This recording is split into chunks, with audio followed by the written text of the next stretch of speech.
Ironhead, page 165. Ce soir, dit-elle. Pourquoi pas, déclara le général Harry. C'est une agente de l'Est, se dit alors celui-ci. Je veux vous voir en privé, reprit-elle. Bien, allons à la salle de bridge, lança Harry.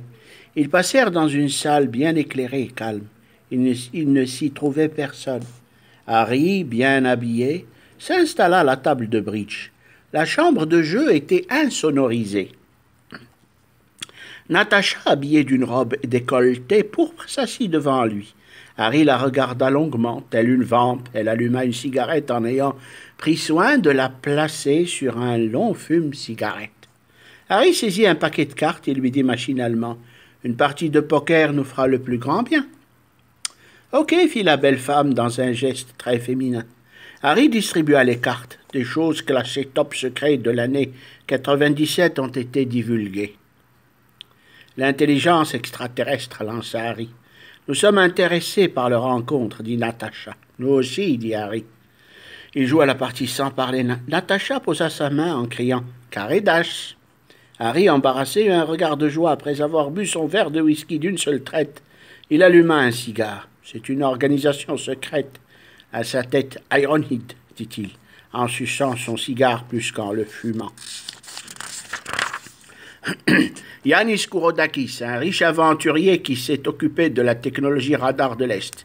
Il y a eu du grabuge et il est passé à l'Ouest, lança Natacha, les yeux grands ouverts en roulant les airs.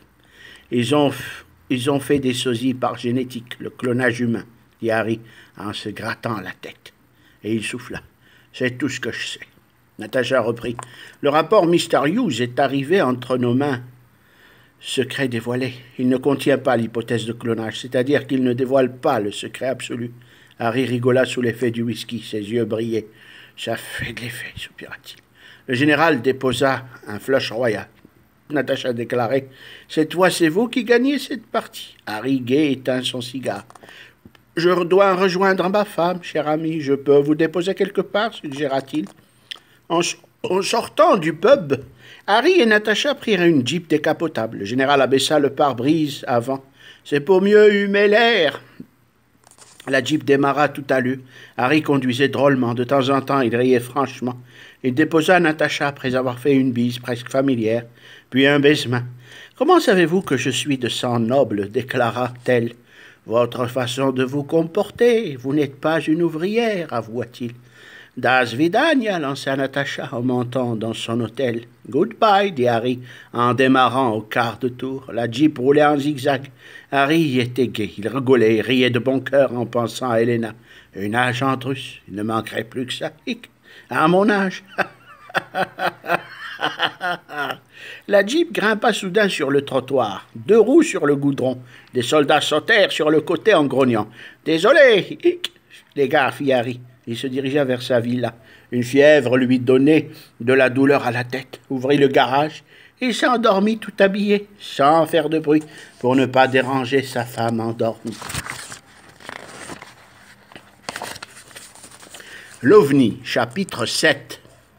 Tony Wilde continua son travail de police internationale tout en étant colonel de l'US Air Force. Sa femme, Hélène Curtis, passait des jours agréables à Boston.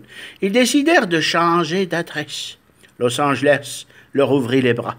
Tony Wilde acheta une splendide villa et son épouse changea de job. Elle travaillait maintenant comme rédactrice à la Century Fox. Le bureau de police internationale de Boston avait une filiale à Los Angeles. Wilde s'y installa avec Miss Gloria, qui avait décidé aussi de changer de ville. Un soir d'été, Tony Wilde se faisait un barbecue dans le jardin de sa villa. Un homme aux cheveux couleur de cendre sonna à la porte de sa luxueuse demeure. Madame Wilde ouvrit la porte. Une limousine noire était stationnée. « Je voudrais parler à Monsieur Wilde, » déclara l'homme dont elle ne distinguait point le visage. « Tony, une personne te demande, » cria Hélène. « J'arrive, chérie, » répondit Wilde. Le colonel courut vers la porte en tenue de sport légère. « Ça alors, mon général, vous ici, pourquoi ne m'avoir pas averti? Y a-t-il du nouveau? » dit Wilde. « Je suis sur une mission extraordinaire, Tony, » expliqua le général Harry en entrant. Son pardessus bleu ciel semblait flotter dans l'air frais de Los Angeles. Wilde lui proposa de s'asseoir dans le jardin pour déguster une grillade à la sauce américaine. Cela tombe bien, j'ai une faim de loup, lança le général. Hélène s'éclipsa un instant à la cuisine. Elle revint peu après en poussant un chariot de bouteilles d'alcool de tous les pays. Le général Stevenson ôta son pardessus et ouvrit sa chemise. « Oh, est-ce que je me sens bien chez toi, Tony » déclara-t-il. Ils se servirent du gin frappé, un cocktail pour le général Stevenson et un whisky Cuba Libre pour Tony Wilde. « Colonel Wilde, le rapport mystérieux a refait surface au Pentagone. La NASA s'intéresse de plus près à ce rapport incroyable, dit Harry. Pourquoi cette affaire a-t-elle refait surface ?» commenta Wilde. « La curiosité. Ils ont entendu parler d'extraterrestres, mais ils n'en ont jamais rencontré vraiment, expliqua Stevenson. Les Russes ont eu des échos. J'ai même rencontré une agente, une certaine Natasha, qui m'a indiqué le terme mystérieux. Ils veulent vraiment savoir qui est Ironhide. C'est Sosie Diamond, qui serait Mr. Red, chef de l'opération Tsunami que tu as si bien menée sur le Palladium. Ils veulent absolument tout savoir, qui dirige vraiment cette série de missions, reprit le général Harry d'un ton sérieux. Lorsque j'ai récupéré les plans de l'avion drone dans le Pacifique sous forme de CD-ROM, les Russes devaient sûrement s'y intéresser, même à l'armement utilisé, le missile Star-1, dit Tony Wilde. Le missile Star-1 n'a jamais pu être révélé. Ce missile, le plus rapide de tous les temps, gadget de la très haute technologie, est délicatement protégé par l'US Air Force, expliqua le général Harry. C'est un missile balistique de taille moyenne, pouvant contenir une cabine extrêmement fiable et résistante aux grandes températures. Un alliage de titane et un élément ultra secret formeraient la composition des structures de sa construction. Son insonorisation permettrait d'y placer un passager. Le tout serait dirigé par satellite. Le passager, après avoir volé jusqu'à Mach 12, pouvait être parachuté et récupéré dans n'importe quelle position GPS dans le monde, révéla Harry Stevenson. Harry mordait dans le hot-dog à pleines dents. Nous pouvons envoyer un homme parachutiste dans n'importe quel endroit sur le globe terrestre à condition d'avoir le OK du président des États-Unis, continua l'officier supérieur. Le téléphone sonna dans la poche de Stevenson. Oui, lui-même. Une affaire, qui êtes-vous? Colonel Harding de l'US Army. Bien, colonel. Je serai sur les lieux demain à l'heure voulue. Et il raccrocha. Du nouveau dans l'armée, un contingent a repéré des signaux lumineux dans le ciel de l'Arizona. Il s'agirait d'un contact top secret. Je n'en dirai pas plus. Un ovni interrogea Tony Wilde. Oui, répondit Harry. Une Chevrolet bleue, marine, au vert fumé, s'arrêta devant la propriété de Tony Wilde. À cet instant, le général Harry et Tony quittaient les lieux. Ils étaient bien habillés. Tony, nous devons aller voir de quoi il s'agit. Ils montèrent à bord de la Chevrolet. 2 hommes baraqués étaient assis devant. La puissante voiture américaine démarra violemment. « Heureux de vous connaître, colonel Wilde. Nous sommes Dunbar et Fox de la CIA, » dirent les 2 hommes en se retournant. La voiture roula sur l'autoroute de Los Angeles. « Nous avons prévu ce voyage, Tony. Voici un chèque en votre nom de 9 000 $. Changez vos habits le plus vite possible. Vous le toucherez dans n'importe quelle agence bancaire. » La Chevrolet roulait à vive allure. « Allez vers l'aéroport, » dit Stevenson. L'automobile s'engagea vers la route menant à l'aéroport international de Los Angeles. Soudain, une voiture noire la doubla rapidement. Les 2 hommes n'eurent que le temps de comprendre que la vitre arrière laissait dépasser des fusils à pompe. Une violente détonation éclata. « Hey, ces types nous tirent dessus !» cria Dunbar en donnant un violent coup de volant. Les pneus de la Chevrolet laissèrent échapper un bruit caractéristique. Déjà Fox sortait son automatique de la vitre pour lâcher une série de coups de feu. « Vise les pneus !» hurla le général. Le 4e coup de feu atteint la roue arrière gauche. Le 4x4 se mit à tournoyer devant eux. « Touché !» cria Harry. Soudain, le 4x4 s'arrêta sur le bas-côté. Des hommes habillés sombres sortirent et firent feu sur la Chevrolet. Wilde brisa le verre arrière et, sortant complètement de la voiture, dégaina une arme puissante et fit feu sur la troupe des tueurs. « Nous perdons du temps, les gars. Foncez vers l'aéroport, » dit Harry. La Chevrolet roulait à tombeau ouvert. Malgré cela, nos amis arrivèrent à l'aéroport. Le général Harry contacta son état-major. « Ici le général Harry Stevenson. Nous avons été attaqués route 58 par une mystérieuse Ford. Un 4x4 quadrillait la région. Je ne veux que personne ne puisse échapper. Il me faut ces crapules vivantes. Terminé. » Et il remit son portable dans la veste de son pardessus. Sur la piste...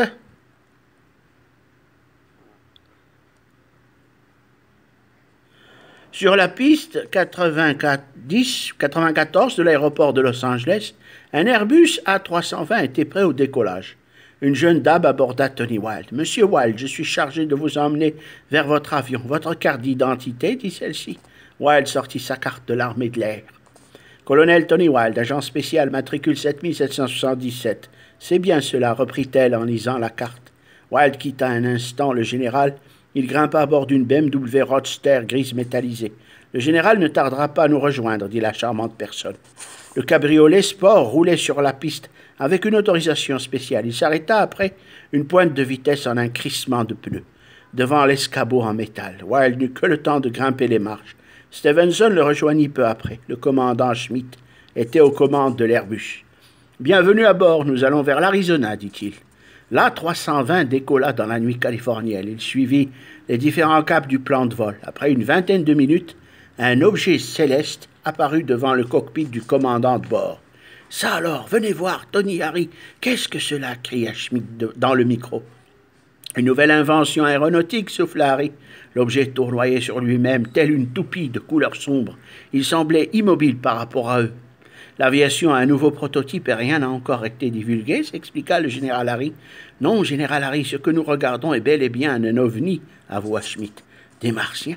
Qui peut bien prouver qu'ils viennent de la planète Mars?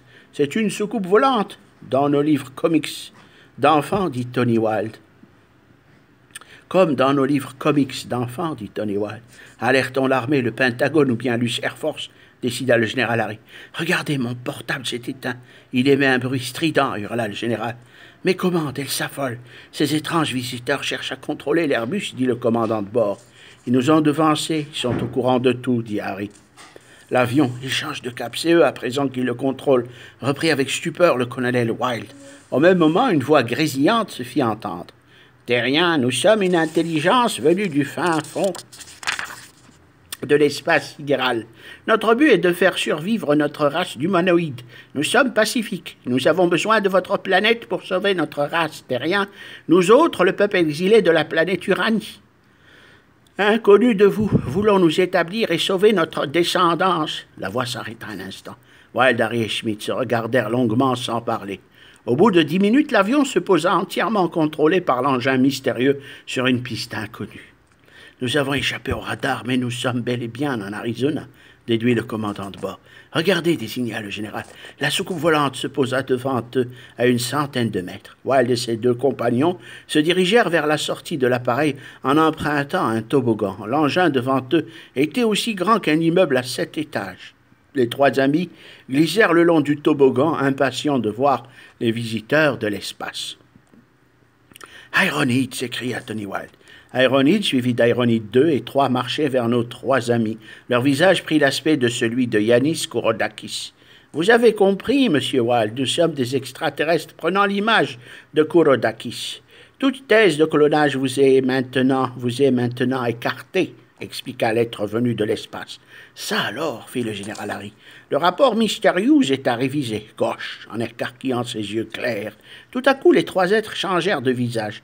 Pareil à un masque de métal ressemblant au mercure, ils perdirent leur chevelure. Harry Stevenson les dévisagea longuement. Leur voix se mua en timbre aigu métallique et prononcé. Vous ne pouvez prendre place à bord de notre vaisseau. Votre état de santé vous ferait vomir, dit l'un d'eux. Toutefois, visitez-le sans crainte, reprit un autre. Wilde prit place en remontant dans une espèce d'ascenseur. Stevenson le suivit. Schmidt fermait la marche. Les passagers sentirent les poils de leur chevelure se dresser, comme si un aimant les attirait vers le haut. Ils ne comprenaient rien à la haute technologie extraterrestre. « Ces humanoïdes sont plus évolués que nous, » affirma Stevenson. « Ils sont très en avance, scientifiquement parlant, » déduit Wilde. Une voix rompit le silence. « Vous êtes en sécurité avec nous, soyez sans crainte. Nous voulons établir un œuvre de paix sur Terre, malgré les contraintes de la vie.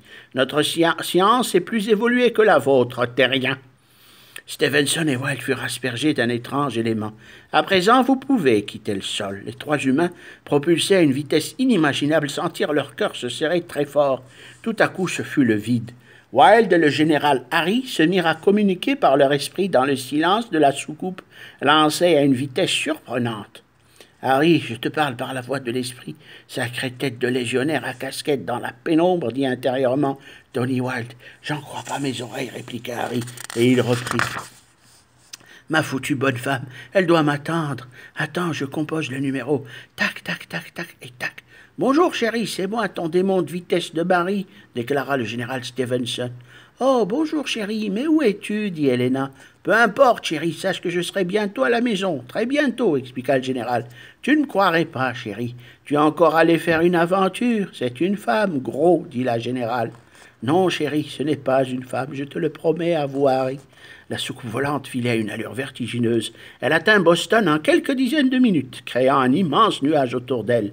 L'OVNI se posa incognito dans les environs de la propriété du général, un champ vide près de la villa. « Allez en paix, dit une voix depuis l'intérieur de la soucoupe.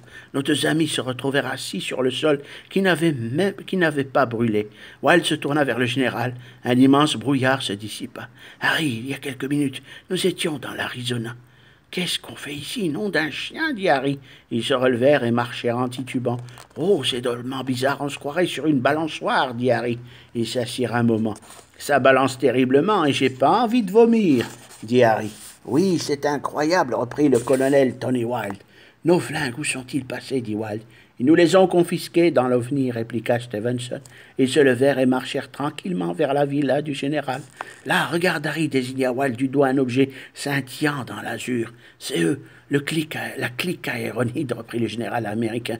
Le soir tombé, Wilde et Harry entrèrent dans la villa, à la surprise de l'épouse du général qui les attendait bien habillée. « Ah, chérie, si tu savais, » expliqua le général en soufflant, et il s'affaissa dans un fauteuil en cuir. Tony Wilde fit de même. « Nous avons été enlevés par des extraterrestres, » dit le général. « Tu as bu trop de whisky, Harry, tu devrais diminuer un peu de la dose, » s'esclaffa Helena. « Mais je t'assure, chérie, nous avons mis quelques minutes de route de l'Arizona à Boston, » lâcha le général. « Le temps de se dire quelques mots et nous nous sommes retrouvés devant votre villa, » reprit Wilde. « Harry, la retraite n'est pas loin, ménage tes ménages, veux-tu » dit franchement madame la générale. « Viens voir, chérie, de tes propres yeux, » dit Harry, en entraînant celle-ci dans le jardin. « Ils ne se montreront pas, Harry, » dit Tony Wilde. Le général quitta le salon et alla prendre une douche chaude. Il s'habilla en tenue d'intérieur et alluma un gros cigare. Wilde le quitta en disant « Mon général, je vous quitte. Je pense utile de faire un rapport écrit de ces étranges événements. »« À demain, Wilde, et bonjour chez vous, » dit le général en le saluant de la main. Tony Wilde prit un taxi jusqu'à un hôtel. Il réserva une chambre pour la soirée au Divine Fire Hotel. Un peu plus tard, il contacta Hélène Curtis en Californie. « Allô, Hélène chérie, je suis à Boston. Ne t'inquiète surtout pas pour moi. Je t'expliquerai plus tard. Je serai bientôt de retour à la maison. » Et il raccrocha, sans donner d'explication. La nuit était calme. Wilde se coucha et dormit profondément. Au petit matin, il prit un petit déjeuner copieux, œufs et saucisses frites, un demi-litre de lait, de la pâtisserie.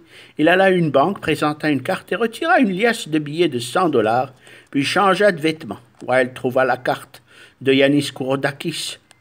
Il décida d'appeler celui-ci, mais en fait, il voulait surtout contacter ses sosies, les êtres de l'espace. Wilde appela. Une voix de femme répondit. « Monsieur Yanis est sorti. Veuillez rappeler plus tard. » Quand Wilde raccrocha, le téléphone sonna. « Monsieur Wilde, que voulez-vous savoir ?» « Ironhead, se dit Wilde intérieurement. « Je voudrais économiser les frais d'un voyage en avion cher, monsieur Kouroudakis, » dit franchement Wilde le plus désinvolte possible. « La soucoupe se posera à 5 miles de la sortie sud de Boston, demain à 6 heures précises. Venez seul. Et je vous ramènerai à Los Angeles. Ne contactez personne, ceci est très secret, » dit Ironhead. Le lendemain, Wilde prit un taxi qui le mena à l'endroit indiqué. Le ciel couvert, Wilde paya le taxi et nonchalamment attendit l'arrivée des étranges êtres. Tout semblait normal sur l'autoroute. À 6 heures précises, les lieux devinrent déserts. L'étrange engin se posa sur une surface gazonnée. Wilde courut vers l'UFO. Tout à coup, une étrange lueur l'aveugla. Il perdit connaissance, s'endormant sur le sol. Peu de temps après, il se réveilla, si confortablement, sur un siège où il discernait une étrange lueur dans l'obscurité. La voix qui s'adressait à lui se fit plus audible. « Nous sommes des intelligences venues du fin fond des galaxies. Nous voulons vous développer davantage pour atteindre la béatitude. » L'UFO avait pris une très haute altitude, emportant Wilde engourdi dans un sommeil étrange. Il disparut derrière un immense vaisseau ignoré de la Terre. La soucoupe se plaça sur un conduit. Wilde se réveilla. À sa grande stupeur, des êtres au même visage lui parlèrent en même temps. « Je suis Ironhead, colonel Tony Wilde. Nous avons besoin de vous pour la grande guerre galactique. Vous resterez à bord de ce vaisseau spatial jusqu'à ce que vous soyez en pleine forme. Nous avons besoin de vous pour combattre à nos côtés des êtres maléfiques qui menacent la galaxie, dit la voix. Que pourrais-je bien faire contre des êtres supérieurs, voués au mal, demanda Tony Wilde. Nous vous formerons et ferons de vous une élite pour les combattre, dit Aéronide, en changeant de visage. Son métabolisme se mua. L'image